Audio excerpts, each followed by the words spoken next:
Hello, coming to you. It is May the 5th, Sunday on this afternoon, late afternoon that is. Coming to you again. This is Miss Brenda with another perspective. Been kind of busy somewhat, but wanted to do this particular video. And tonight I'm going to be talking about paradigm shift or change, if you will. I guess I've been kind of really concerned, with what we see that's going on in our society, the political arena, the educational field, children, just in general, things in general when it comes to, family, friends, or what have you. And I begin to look at what the Word of God, has to say with regards to real change, authentic and genuine change. And I was going through some of the things that I had, and I came across this book that I read some years ago, and the book is entitled A Tale of Three Kings by Gene Edwards, a modern classical. I picked this book up a couple years back when I went to, I think it was Orlando, Florida. It was a trip that was kind of oriented. The itinerary was based on a lot of Christian, events and activities and things, if you will. So I picked this particular book up and I read it some time ago, and I thoroughly enjoyed the book. I didn't know, why am I really picking this particular one? I love reading certain material, especially biblical material, tools that's going to help us grow, and other tools that may not be a biblical book or something, or Bible, but it may have good information in it that kind of lines up with, the things that the word of the Lord may say in terms of biblical precepts or concepts, if you will. And so change really has just kind of been on my heart. And I wanted to kind of bring that to the forefront. When there's been a paradigm shift of some sort, that's a complete change, a 180-degree change in whatever it is one may need to change in. When we look in society, we look at behaviors, we look at how one may treat another, we look at leadership.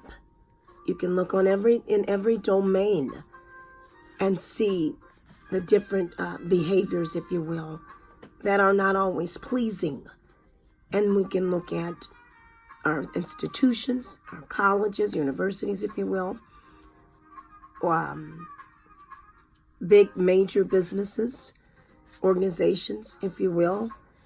And you can look at, and sometimes you can experience certain kind of behaviors out of others. Not that any of us are perfect, but sometimes we may walk away and it may leave you feeling as though there needs to be an absolute change in how we deal with one another and how we act with one another in a professional manner or professional setting, environment, if you will, or whatever may be your place of business and behavior patterns. I'm under the auspice, and I really believe that with behavior patterns and how we interact and and how we treat others really brings about outcomes, small or large outcomes in our own area, wherever that may be, outcomes in larger areas, wherever that may be. In terms of, when I say that, I mean your environment may just be, you might work in a school, you might work in an office. Someone might work in the White House. Their job may be with masses of people. Others may work internationally, where you travel, or you globally, or what have you. Whatever it may be, you have the opportunity to affect someone else in our behavior. We have the opportunity each and every day to leave someone feeling good, or to leave someone feeling as if they've been in the presence of an individual whose behavior or ethics, if you will, ethics or mannerism might need a little improvement. Every one of us can use some type of improvement each and every day. And I think as we move forward, we try to get better. We may not be perfect, but we try to get better. I look at even the political arena today. I look at what's happening across the board. I look at how individuals are responding one to the other in the higher echelons, if you will, in the White House, across the board. And yet at times they may sound professional, but behaviors you can see needs a paradigm shift. You may say, well, that might be a little strong. What does that simply mean? It means to do a complete change, a turnaround in one's thinking, in one's actions, activities, maybe perhaps in your everyday life style, the way you do things, the way whatever activities you're doing that may cause you to respond in certain ways. I sort of want to keep this focused really on behaviors. I just, as I look around, that is one of the main thoughts that I'm left to ponder, and that is behaviors. Sometime even in our homes, husbands and wives, children, how we'll respond one to the other, how, children respond to parents, how children, at school, and how children may respond to their teachers. And I also see oftentimes how teachers respond with students. And that's across the board. But tonight, I want to kind of open up, because I know I'm coming back again. It's going to be probably 3 parts to this. The book was entitled, I said, A Tale of Three Kings. The first king name was Saul. The second king, eventually name would be David. And then the third king would be Absalom, the son of David. And I would get into a whole detail of the biblical precept behind Saul, David, and Absalom. But I'm coming in a different direction. But ultimately, it will be the precepts in the Bible. Really, how we base our behavior and everything that we do should come from the precepts in the Word of God.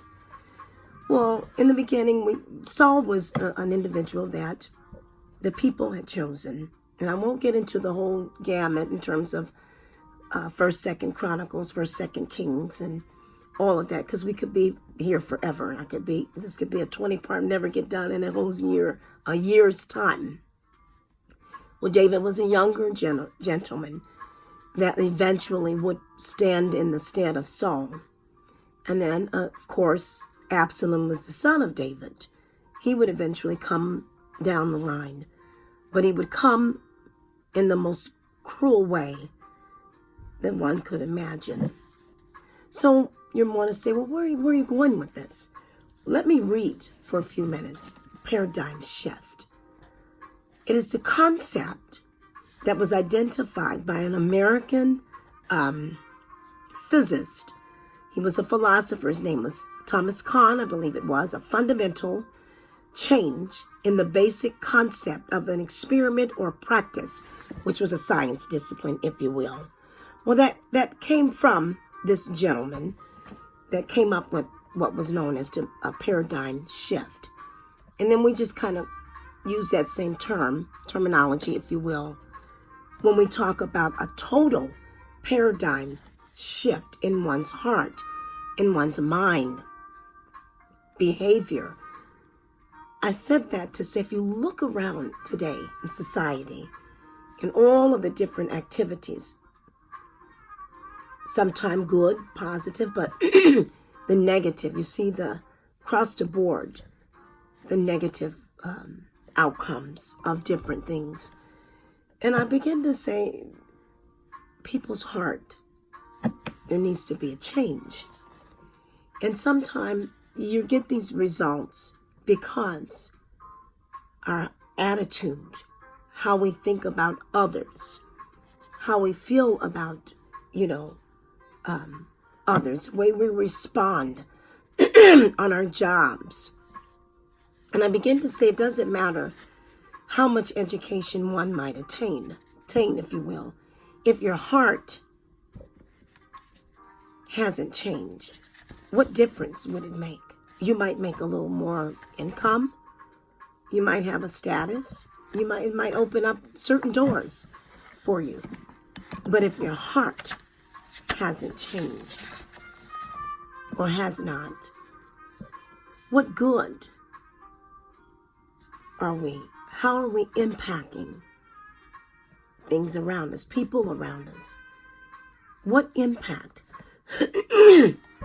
are we having if my attitude has not been adjusted or I haven't changed? Well, I want to go back to Saul, and this is part one, the paradigm shift, the change, if you will. The people chose him, but his heart wasn't right. And when I say the people in the Bible, you have the people of Israel, they chose him because they were looking at others. They were looking at the other nations, and they wanted to be like them, to make a long story short. And so they got their wish. He did become their king. But somewhere in the background, God had a choice, if you will. And David would eventually serve under Saul. He would experience a lot of negative things. Saul had a lot of cognitive issues going on.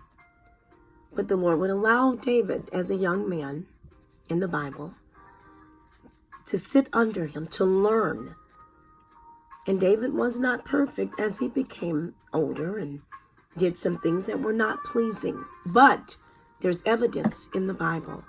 There was a paradigm shift in his heart. There was an absolute paradigm shift in the heart of David. And we have the evidence of that when you read Psalms 51, somewhere around verse 10, I believe, when he begins to say in a latter stage, create in me a clean heart and renew the right spirit within me. And he based that particular verse upon some of his behavior patterns, the things that he began to do as a young king, some of the division that he created among his own family and in the kingdom of the Lord. But my point is, there is a vast difference within the heart of all three of these men who were kings. And as I stated earlier, Absalom was the son of David.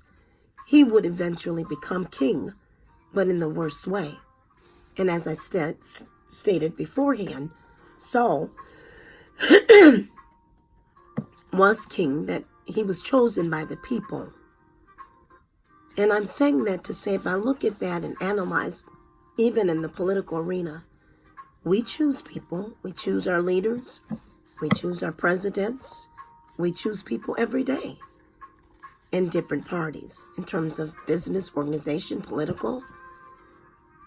And sometimes we choose them from the outward expression and not necessarily what's absolutely inward. We can't really see what's going on in the heart of an individual, but oftentimes it comes out their behavior patterns begin to appear in terms of their actions, how they speak, how they act, and how they respond. I believe I can say that with regards to what we're looking at on the political arena. We've chosen different individuals, and now we see certain behavior patterns that are not always acceptable or pleasing. And I preface that by, as I opened up earlier, I talked about the paradigm shift. If you reflect in your own life, where is it that maybe perhaps you might need a paradigm shift? You might need to change your whole concept about something or things or people. You might have a negative thought of others, and we all sometimes say things, and our thoughts are not always what they should be with regards to someone else. But then there are those who have a real profound negative thought about others in a way that affects how others perform in their job tasks or anything around you, or whatever it may be. We only know inwardly how we respond and act toward others. Maybe there's a family member in your family that maybe perhaps, they may need an absolute change of mind, change of heart. Maybe it might be medical. You just never know. But I say that to say, in society, what we're experiencing, there has to be a change of heart in how we do things, what we say, how we say things, and how we respond. As I opened up, I said, I began to kind of just reflect, and I came across this book. I came across it, The Tale of Three Kings. And as I'm giving some background, I'm just kind of opening it up as I give the foundation background on David and Saul and Absalom, the son of David. It takes a minute here to kind of get it moving here, so that as I come back maybe with some final thoughts, maybe in part 2 or 3, with what ultimately changed the heart of David. Of course, he started out as a young man. He wasn't in his 20s or 30s when he began to work in that field and tend to the sheep and recognize there was something more powerful beyond his own thought, his own self, and God began to shape him and deal with him as a young man, very young. And I really believe that even in all of the mistakes and the different things that, King David he does, and he portrays a certain character that was not very pleasing. But we also need to remember that there was a change. There was a shift in the heart of that king, in contrast with King Saul and King Absalom. And my final thoughts would be, there needs to be an absolute change in order for us to get better as a society, to get better as men and women, husbands and wives, teachers and professionals in whatever field we're in. We could set up and say, I have a degree in this and I have a degree in that. And many of us, we have degrees, and we continue to strive for whatever degree or professional field. Is not important right now. It's not important for me to say I have this or I have that. It's not that important when it comes to the lives that we live and how we respond, our responsibilities, and how we treat others, and how we interact, and how we need to come to that place to say, I need to change in this. I need to make a change in that. I need to be more, maybe show more compassion, maybe show more, gratitude in whatever area. But that is what I feel my perspective is in terms of when I look around today and I work in, the profession that I work in, that